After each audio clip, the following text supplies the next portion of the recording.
মাদাইন সালে ইসলাম পূর্ববর্তী জামানায় এখানেই ছিল সামুদ জাতির বসবাস।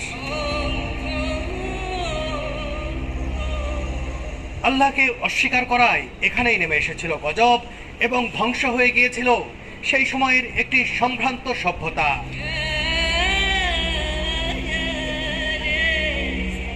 এসব দেখে নিজের চোখে বিশ্বাস করাই কঠিন যে কি এক সভ্যতা ছিল, আর কি তাদের কর্মকাণ্ড, কি তাদের বিশ্বাস।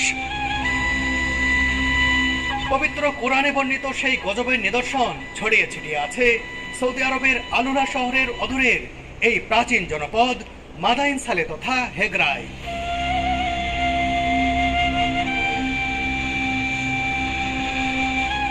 সেই সময়ে সামুদ জাতির লোকজন পাথর খোদাই ও